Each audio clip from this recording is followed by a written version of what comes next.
Hello viewers, welcome to Tease Tech. நம்ம இன்னைக்கு இந்த வீடியோவில் கான்ஸ்ட்டுங்கிற கீவேர்டு என்னன்னு பார்க்க போகிறோம். கோலாங்கில் கான்ஸ்ட்டுங்கிற ஒரு கீவேர்டு இருக்குது. ஸோ அந்த கீவேர்டு யூஸ் பண்ணி உங்களால் கான்ஸ்டன்ஸ் கிரியேட் பண்ண முடியும். ஸோ இந்த வீடியோவில் அந்த கான்ஸ்ட் கீவேர்டை பற்றி ஃபர்தராக டீட்டெயிலாக பார்க்க போகிறோம். ஓகேங்களா? So first what is const? So கான்ஸ்ட்டுங்கிறது கான்ஸ்டன்ட்டை மீன் பண்ணுது. ஓகேங்களா? நீங்கள் ஒரு கான்ஸ்ட் கீவேர்டு யூஸ் பண்ணி ஒரு கான்ஸ்டன்ட் கிரியேட் பண்ணிங்கன்னா அதில் இருக்க வேல்யூவை சேஞ்ச் பண்ண முடியாது, ஒரு கான்ஸ்டண்ட்டாக இருக்கும். அதுக்கு நான் ஒரு சின்டாக்ஸ் நான் உங்களுக்கு எழுதி காட்டுறேன்.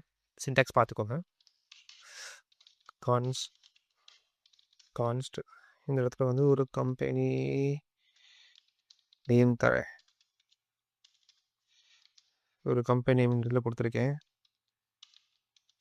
மன்னாரன் கம்பெனி. ஓகே. நான் இப்போ ஒரு கான்ஸ்ட் கீவேர்ட் யூஸ் பண்ணி ஒரு கான்ஸ்டன்ட் கிரியேட் பண்ணியிருக்கேன். என்ன கான்ஸ்டன்ட்னா கம்பெனி நேமுங்கிற ஒரு கான்ஸ்டன்ட் கிரியேட் பண்ணியிருக்கேன். ஸோ இப்போ இந்த கம்பெனி நேமில் இருக்கிற இந்த மன்னாரன் கம்பெனிங்கிறது எந்த ஒரு இடத்துலையுமே நம்மளால சேஞ்ச் பண்ண முடியாது. இப்போ நம்ம கொடுத்த வேல்யூ ஃபிக்ஸடாக இருக்கும். ஓகேங்களா? ஸோ இது ஒரு விதமாக நம்ம வந்து கான்ஸ்ட்டை யூஸ் பண்ணிக்கலாம். இன்னொரு வகையும் இருக்குது. உங்களுக்கு அடுத்தடுத்து நீங்கள் நிறையா கான்ஸ்டன்ட்ஸ் டிக்ளேர் பண்ண போகிறீங்க அப்படின்னா சிம்பிளாக நீங்கள் அடுத்து ஒவ்வொரு தடவையும் கான்ஸ்ட் கொடுக்கறதுக்கு பதிலாக இப்படி நீங்கள் கொடுத்துக்கலாம். இந்த மாதிரி ஒரு ஓப்பன் பேரந்தசிஸ் போட்டு அதுக்குள்ளே இந்த இடத்துல வந்து ஒரு ஏபிஐ வெர்ஷன் அப்படின்னு கொடுத்தீங்கன்னா கொடுத்துக்கலாம். அதே நேரத்துக்கு ஓகே ஒரு இன்ட்ரெஸ்ட் ஒரு பர்சன்டேஜ் அதெல்லாம் ஒரு ஃபிக்ஸடான இருக்கும். ஓகே, இது என்னது பர்சன்டேஜ் 9.9% வட்டி. ஸோ இப்போ இந்த இடத்துல வந்து உங்களுக்கு புரிஞ்சிருக்கும் நான் என்ன எக்ஸ்பிளைன் பண்ண ட்ரை பண்ணுறேன் அப்படின்னு. ஸோ சின்டாக்ஸ் வந்து என்னன்னா 2 வகையை நம்ம கான்ஸ்டன்ட்ஸ் யூஸ் பண்ணிக்கலாம், டிக்ளேர் பண்ணிக்கலாம். என்ன மாதிரினா ஃபர்ஸ்ட் நான் இனிஷியலாக டிக்ளேர் பண்ணியிருக்கேன் பார்த்தீங்களா, சிங்கிள் லைனில் போடுறது. இன்னொரு வந்து இந்த மாதிரி நீங்கள் டிக்ளேர் பண்ணிக்கலாம். இது எதுக்காகனா அடுத்தடுத்து நிறைய கான்ஸ்டன்ட்ஸ் கிரியேட் பண்ண போறீங்க அப்படின்னா ஒவ்வொரு தடவையும் இந்த கான்ஸ்ட்ங்கிற கீவேர்டு போடாமல் ஒரு இந்த பேரந்தசிஸ் ஓப்பன் பண்ணி அதுக்குள்ளே நீங்கள் வந்து இந்த இதெல்லாம் நீங்கள் கொடுக்கும்போது ஆட்டோமேட்டிக்காக கோ கன்சிடர் பண்ணிக்கும், இதெல்லாம் ஒரு கான்ஸ்டன்ட்ஸ் கன்சிடர் பண்ணிக்கும். ஓகேங்களா? ஸோ இப்போ சின்டாக்ஸ் பார்த்தாச்சு, கான்ஸ்டன்ட்னா என்னன்னு ஓரளவுக்கு தியரிட்டிக்கலா பார்த்தாச்சு. ஃபர்ஸ்ட்டு நம்ம ஏன் கான்ஸ்டன்ட் யூஸ் பண்ணணும் அப்படிங்கிற ஒரு கேள்வி உங்களுக்கு வரும். ஒரு சில விஷயங்கள்லாம் வந்து ப்ரோகிராமிங் லாங்குவேஜில் மாறாது. ஓகேங்களா? அதுக்கு ஒரு எக்ஸாம்பிளாக சொல்லணும் அப்படின்னா, இப்போ வந்து ஒரு ரெக்வெஸ்ட் வருது. அந்த ரெக்வெஸ்ட்டோட சைஸ் வந்து ஒரு பர்ட்டிகுலர் லிமிட்டுக்குள்ள தான் இருக்கணும். அந்த அப்ளிகேஷனுக்கு அவங்க வந்து செட் பண்ணியிருக்காங்க. இந்த பர்ட்டிகுலர் ரேஞ்சுக்குள்ள இருக்கணும்.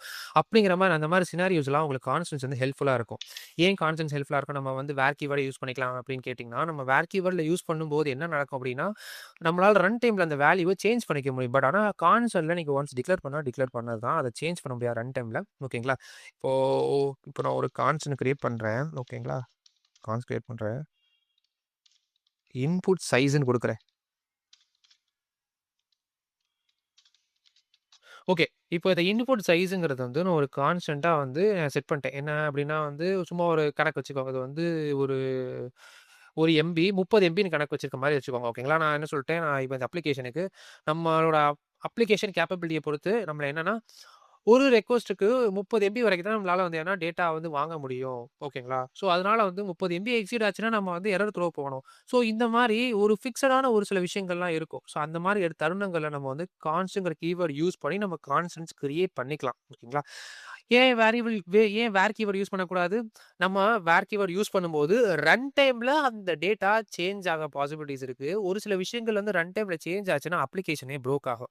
ஸோ ஈவன் நான் இப்ப சொன்ன மாரி இப்ப இந்த இன்புட் சைஸ் எல்லாம் வந்து ஒரு எஸ்டிமேஷன் வச்சு அவங்கள்ட்ட என்ன எவ்வளோ ஸ்டோரேஜ் கெப்பாசிட்டிஸ் இருக்கு, எவ்வளோ அவங்கள்ட்ட வந்து எவ்வளோ மெமரி அவங்களால வந்து ப்ராசஸ் பண்ண முடியும். இத்தன ரெக்வெஸ்ட்ங்கிற மாரி அவங்க ஒரு கால்குலேஷன் பண்ணி ஒரு எஸ்டிமேஷன் வச்சு அவங்க வந்து ஒரு இன்புட் சைஸ செட் பண்ணியிருக்காங்க. ஒரு அப்ளிகேஷனுக்கு செட் பண்ணியிருக்காங்கன்னு வச்சுக்கோங்களேன். இப்ப இந்த மாரி டயத்துல வேற ஏதோ ஒரு ஃபங்ஷன் மூலமாவோ இன்டைரக்ட்டா அந்த வேல்யூ அப்டேட் ஆயி சேஞ்ச் ஆயிருச்சுன்னா, ஆ என்ன மாரி இஷ்யூனாலும் ஆகலாம். ஓகேங்களா? அப்ளிகேஷனே கிராஷ் ஆகலாம். ஓகேங்களா? மெமரி கன்சம்ப்ஷன் அதிகமாகி அப்ளிகேஷனே கிராஷ் ஆகலாம். ஸோ இந்த மாரி விஷயங்கள அவாய்ட் பண்றதுக்காக நம்ம கான்ஸ்டன்ட்ங்கிறது யூஸ் பண்ணுவோம். இன்னும் சில எக்ஸாம்பிள்ஸ்னா கண்ட்ரி கோட்லாம் நம்ம எடுத்துக்கலாம். இந்தியாக்குனா கண்ட்ரி கோட் 91 ஒரு ஃபோன் நம்பருக்குன்னு சொல்றேன். ஓகேங்களா? ஸோ அந்த மாரி ஒரு சில விஷயங்கள்லாம் வந்து மாத்த முடியாத விஷயங்கள்லாம் இருக்கு. ஸோ அதெல்லாம் நம்ம கான்ஸ்டன்ட்ல டிக்ளேர் பண்றது நம்மளுக்கு வந்து ஆ நெறைய வகையில ஹெல்ப்ஃபுல்லா இருக்கும். ரீடபிலிட்டிய இம்ப்ரூவ் பண்ணும். ஏன் அப்படி சொல்றேன் அப்படின்னா, இப்போ ஒரு அப்ளிகேஷன் நீங்க ரெடி பண்ணிட்டு இருக்கீங்க. நெறைய இடத்துல வந்து ஒரு இந்தியன் பின் கோட் அப்படின்னு சொல்லி நெறைய இடத்துல நீங்க திருப்பி திருப்பி அந்த 91, 91, 91, 91 குடுத்துக்கிட்டே இருக்க பட்சத்துக்கு நீங்க ஒரு இடத்துல இந்த கான்ஸ்டன்ட்ட டிக்ளேர் பண்ணி நீங்க அந்த இடத்துல 91 கரெக்ட்டா இந்தியன் மொபைல் ஃபோன் பின் கோடுங்கிற மாரி ஒண்ணு குடுத்துருக்கீங்கன்னு வச்சுக்கோங்களேன். அந்த கண்ட்ரி கோடுன்னு குடுத்துருக்கீங்கன்னு வச்சுக்கோங்களேன். அந்த கண்ட்ரி கோட நீங்க அந்த கான்ஸ்டன்ட்ட நீங்க எல்லா இடத்துலயும் யூஸ் பண்ணும்போது, அக்ராஸ் யூஸ் பண்ணும்போது உங்களுக்கு மெயின்டெய்னபிலிட்டியும் கொஞ்சம் ஆ ஈஸியா இருக்கும். அதே நேரத்துக்கு ரீடபிலிட்டி இதாகும். அந்த டேட்டா கரப்ட் ஆகுறதுக்கு பாசிபிலிட்டீஸ் கம்மி. ஈவன் நம்ம மிஸ்டேக்னா கூட சேஞ்ச் இதா ஒரு இடத்துல சேஞ்ச் ஆச்சுனா கூட, எங்க இஷ்யூ வருது அப்படின்னு கண்டுபிடிக்கிறதே, ட்ரபிள் ஷூட் பண்றதே ஒரு பெரிய விஷயமா இருக்கும். ஸோ அந்த மாரி தருணங்கள்ல நம்ம கான்ஸ்டன்ட் வேல்யூகளுக்கு மாறாது அப்படின்னு நம்மளுக்கு தெரிஞ்சு போச்சுன்னா, அத கான்ஸ்டன்ட்ல யூஸ் பண்றது ரொம்பவே யூஸ்ஃபுல்லா இருக்கும். ஓகேங்களா? அதுக்கப்புறம் ஆ எங்க வேர் டூ யூஸ் கான்ஸ்ட் ஓகேங்களா? நம்ம அந்த கான்ஸ்ட்ட எங்கெல்லாம் எப்படிலாம் யூஸ் பண்ணலாம் அப்படின்னு சொல்லி நான் ஒரு சின்ன எக்ஸாம்பிள் காட்டுறேன். கான்ஸ்டன்ட்ட ஒரு ஃபங்ஷனுக்கு உள்ளவும் டிக்ளேர் பண்ணலாம். ஃபங்ஷனுக்கு வெளியவும் டிக்ளேர் பண்ணலாம். இப்போ ஒரு ஃபங்ஷன் நான் எழுதுறேன் ஓகேங்களா? ஒரு கால்குலேட்டர்ன்னு ஒரு ஃபங்ஷன் எழுதியிருக்கேன். இப்ப இந்த கால்குலேட்டருக்குள்ள வந்து என்னன்னா, இன்ட்ரெஸ்ட் கால்குலேட்டர் வைப்போம். ஓகேங்களா? ஐய்யயோ! Interest calculator. ஓகேங்களா. நான் இந்த இன்ட்ரெஸ்ட் கால்குலேட்டருக்குள்ள நான் என்ன பண்ண போறேன்னா வந்து, இந்த இன்ட்ரெஸ்ட் நான் வந்து ஃபிக்ஸடான ஒரு பெர்சன்டேஜ் தான் வச்சிருக்கேன். எப்படின்னா எப்படி இந்த மேலே இருக்கு பார்த்தீங்களா, இந்த இன்ட்ரெஸ்ட் என்னது பெர்சன்டேஜ்ன்னு போட்டிருக்கேன். ஓ! பெர்சன்டேஜ் வேற பெர்சன்டேஜ். ஓகே. நான் இப்ப இந்த இன்ட்ரெஸ்ட் பெர்சன்டேஜ் வந்து நான் ஃபிக்ஸடா வச்சிருக்கேன். 9.9 தான்ப்பா நான் குடுக்குற வட்டி. சரிங்களா. அந்த வட்டி பெர்சன்டேஜ் வந்து மாறவே மாறாது. அப்படி இருக்க பட்சத்துக்கு நீங்க அதெல்லாம் வந்து என்ன பண்ணலாம், யூஸ் பண்ணிக்கலாம் நீங்க. இந்த மாரி நேரடியாவே யூஸ் பண்ணிக்கலாம். நீங்க வந்து டோட்டல் வேல்யூவா வச்சு இங்கேருந்து ஒரு வேல்யூ வாங்கிக்கலாம். பவுண்டுன்னு வச்சுப்போம். ஐய்யய்யோ! இது ஜாவா சின்டாக்ஸு. ஜாவால தான் வந்து டேட்டா டைப் வந்து முன்னாடி வரும். கோலாங்ல பின்னாடி தான் வரும். நான் என்னடா எரர் அடிக்குதுன்னு பார்க்குறேன். இப்போ இங்க அமௌண்ட். ஓகே. நான் ஓகே. இது வந்து ஃப்ளோட்ல இருக்கிறதுனால ஆட்டோமேட்டிக்கா அந்த ஃப்ளோட்டா அத வச்சு தான் அத கால்குலேட் பண்ண முடியும்னால அது ஃப்ளோட்ல மாத்திக்கிச்சு. நம்ம நேரடியா ஃப்ளோட்ல வாங்கிக்கலாம். ஒரு எக்ஸாம்பிளுக்கு இத காட்டிக்கிட்டு இருக்கேன். ஓகேங்களா? இப்போ இங்க வந்து நம்மளுக்கு டோட்டல் கிடைச்சிருச்சு. ஸோ, இப்போ இந்த இடத்துல வந்து நான் ஒரு சின்ன ஒரு கால்குலேஷன் போட்டிருக்கேன். Total okay. நான் இப்போ இந்த இடத்துல வெளியில டிக்ளேர் பண்ணியிருக்கேன். இங்க நான் டிக்ளேர் பண்ணியிருக்கேன் இந்த கான்ஸ்டன்ட்ட ஒரு ஃபங்ஷனுக்குள்ள இருந்து என்னால ஆக்சஸ் பண்ணிக்க முடியும். ஒரு ஃபங்ஷனுக்குள்ள இருந்து என்னால ஆக்சஸ் பண்ணிக்க முடியும். ஓகேங்களா? இப்ப இந்த ஃபங்ஷனுக்குள்ளயுமே எனக்கு தேவைப்பட்டா, புதுசா ஒரு கான்ஸ்டன்ட் கிரியேட் பண்ணிக்க முடியும்.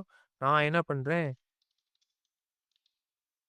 நியூ பெர்சென்டேஜ் அப்படின்னு சொல்லி ஒண்ணு குடுத்து, இப்போ வந்து நான் என்ன பண்றேன், 9லாம் கிடையாது. இந்த ஃபங்ஷனுக்குள்ள கால் பண்ணும்போது மட்டும் 8.0 இந்த தான் எடுத்துக்கணும் அப்படிங்கிற மாரி வச்சுட்டு, நான் வந்து ஒரு ஃபங்ஷன் இருங்களேன்.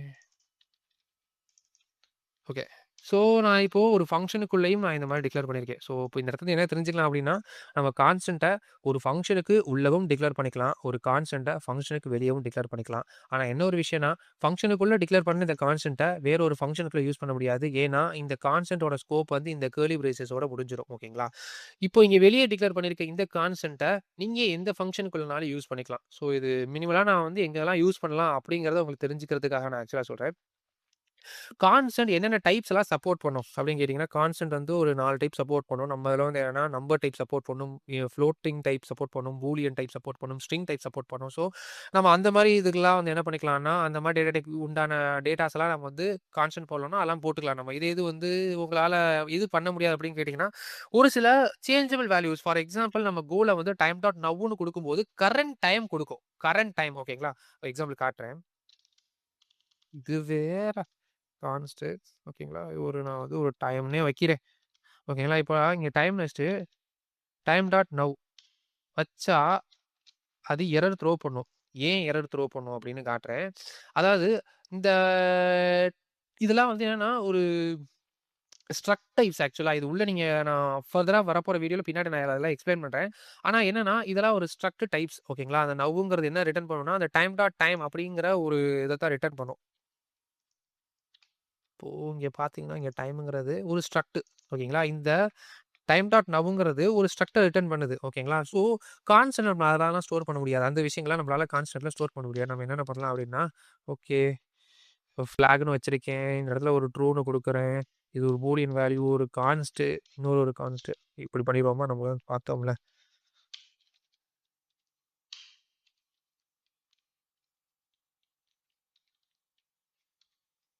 ஓகே.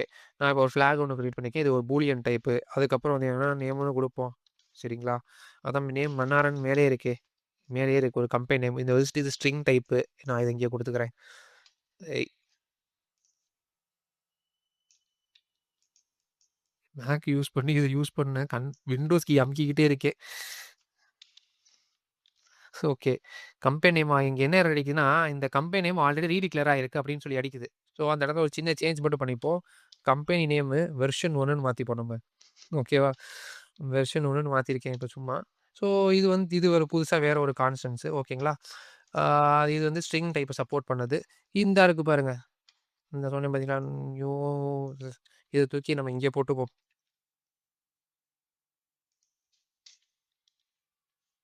ஓகே. இது வந்து ஃபிளாக் சரிங்களா? அதுக்கப்புறம் ஒரு இது வந்து ஃப்ளோட் டைப்பு. ஒரு இன்டிஜர் டைப்புக்கு சும்மா போடுவோம். எமர்ஜென்சி கான்டாக்ட்ன்னு நம்ம போடுறது தானே. ஐய்யய்யோ! ஸ்பெல்லிங் கரெக்ட்டா தெரியலையே! ம். என்னடா இது? நம்பர்லாம் காண் பண்ணலையா? ஓகே. இப்போ நான் ஒரு ஃபோன் நம்பர் போட்டிருக்கேன். இந்த இடத்துல நீங்க ஒரு விஷயத்த கவனிச்சிருக்கலாம். நான் வந்து இப்ப எக்ஸ்பிளைன் பண்ணிட்டு இருக்கும்போது எல்லாத்தையும் காப்பி பண்ணி போட்டேன். ஆனா ஃபர்ஸ்ட்டு நான் கம்பெனி நேம்ங்கிறத நான் காப்பி பண்ணி இங்க இருந்து தான் காப்பி பண்ணி போட்டேன். போடும்போது ரீடிக்ளேர்ங்கிற எரர் அடிச்சுச்சு. ஆனா இங்க ஒரு ஃபங்ஷனுக்குள்ள நியூ பெர்சன்டேஜ்ன்னு ஆல்ரெடி டிக்ளேர் பண்ணியிருக்கேன். அதத்தான் தூக்கி நான் இங்க போட்டிருக்கேன். ஆனா அதுக்கு அந்த எரர் அடிக்கல. ஏன்னா இதோட ஸ்கோப் இதோட முடிஞ்சு போச்சு. ஈவன் தோ நான் இந்த ஃபங்ஷன தூக்கி நான் கீழ போட்டாலுமே, ஈவன் தோ நான் இந்த ஃபங்ஷன தூக்கி கீழ வச்சாலுமே எனக்கு எரர் அடிக்காது. ஏன்னா இங்க வரும்போது உள்ளுக்குள்ள ரீடிக்ளேர் பண்ணும்போது, இது புதுசா ஒரு கான்ஸ்டன்ட்டா தான் கன்சிடர் ஆயி புதுசா தான் கிரியேட் பண்ணிக்கும். வெளியில இருக்கிறத அது கன்சிடர் பண்ணிக்காது. இப்போ இந்த இடத்துல வச்சு நான் அத கால்குலேட் பண்ணும்போது, இதோட பெர்சன்டேஜ் வந்து இப்போ நான் இங்க 10ன்னு வைக்கிறேன்னு வச்சுக்கோங்களேன். 10ன்னு வச்சிருக்கேன். ஆனா உள்ளுக்குள்ள அந்த ஃபங்ஷன் கால்குலேட் பண்ணும்போது என்னவா எடுத்துக்கும்னா 8% தான் எடுத்துக்கும். ஏன்னா நம்ம இங்க புதுசா டிக்ளேர் பண்ணியிருக்கோம். இத புதுசா டிக்ளேர் பண்ண இந்த கான்ஸ்டன்ட் வந்து ப்ரீவியஸா இருக்கிறத கன்சிடர் பண்ணாது. உள்ளுக்குள்ள புதுசா இருக்குன்னா, புதுசா இருக்க அந்த வேரியபிள் தான் எடுத்துக்கும். ஸோ உங்களுக்கு இந்த இடத்துல அந்த ஸ்கோப் ஒரு சின்ன ஒரு அண்டர்ஸ்டாண்டிங் ஒரு ஐடியா கிடைச்சிருக்கும். ஓகே டூப்ளிகேஷன் இங்க அடிக்கும், இங்க அடிக்காதுங்கிற ஒரு சின்ன ஒரு அண்டர்ஸ்டாண்டிங் கிடைச்சிருக்கும். ஆனாலும் லாஸ்ட் வீடியோல வந்து நம்ம வந்து கீவேர்ட வந்து என்னன்னா, ஷார்ட் வேரியபிள் டிக்ளரேஷன் மூலமா நம்ம வந்து டைப் டிஃபைன் பண்ணாம சிம்பிளா வந்து நம்ம வேல்யூ மட்டும் குடுக்கும்போது அசைன் ஆகும்னு சொல்லி பார்த்தோம். ஆனா கான்ஸ்டன்ட்ஸ உங்களால அந்த மாரி டிக்ளேர் பண்ண முடியாது. நான் வேணா இதுக்கு ஒரு எக்ஸாம்பிள் காட்டுறேன். டெஸ்டிங்ன்னு வச்சிருக்கேன் இத. இது கூட நான் இப்போ வந்து ஒரு வேல்யூ வேல்யூ வந்து ஒரு 89 குடுத்துருக்கேன். ஸோ இப்போ இது மேல ஹோவர் பண்ணி காட்டுறேன். ஸோ ஆட்டோமேட்டிக்கலா அது வந்து வேரியபிளா தான் கன்சிடர் ஆயிக்குது. ஸோ ஒரு கான்ஸ்டன்ட்ட உங்களால வந்து ஷார்ட் வேரியபிள் டிக்ளரேஷன் மூலமா உங்களால டிக்ளேர் பண்ண முடியாது. ஸோ இது உங்களுக்கு சொல்ல நெனச்சேன். ஓகேங்களா? ஸோ இந்த ஒரு விஷயம் இருக்கு. ஸோ அதுக்கப்புறம் வந்து ரியல் டைமா வந்து நம்ம கான்ஸ்டன்ட்ஸ எங்கெங்கலாம் ஒரு அப்ளிகேஷன்ல யூஸ் பண்ணுவோம் அப்டிங்கன்னா, ஆ இந்த ரீட்ரைஸ்க்கு மேக்ஸிமம் நம்பர் ஆஃப் ரீட்ரைஸ் ஒரு சில விஷயம்லாம் கான்ஸ்டன்ட்டா நம்ம வச்சுக்கிற மாரி தான் இருக்கும். ஒரு கேஸ் ஃபெயிலியர் ஆச்சுன்னா, திருப்பி ரீட்ரை பண்ணு அப்படிங்கிற சினாரியோஸ்க்கு, டைம் அவுட்ஸ்க்கு, அதுக்கப்புறம் வந்து ஏபி வெர்ஷன்ஸ்க்கு நான் அந்த மேலேயே மென்ஷன் பண்ணியிருக்கேன். அந்த மாரி ஏபிஐ வெர்ஷன்ஸ்க்கு நம்ம இதெல்லாம் மோஸ்ட்லி வந்து கான்ஸ்டன்ட்ஸ் தான் நம்ம யூஸ் பண்ணுவோம். ஸோ இந்த வீடியோல உங்களுக்கு கான்ஸ்டன்ட்ஸ் பத்தி கண்டிப்பா ஒரு நல்ல அண்டர்ஸ்டாண்டிங் கிடைச்சிருக்கும்னு நான் நம்புறேன். ஸோ வீடியோ யூஸ்ஃபுல்லா இருந்தா மறக்காம சப்ஸ்கிரைப் பண்ணிக்கோங்க. நெக்ஸ்ட் வீடியோல சந்திக்கிறேன். Stay tune. பாய் பாய்.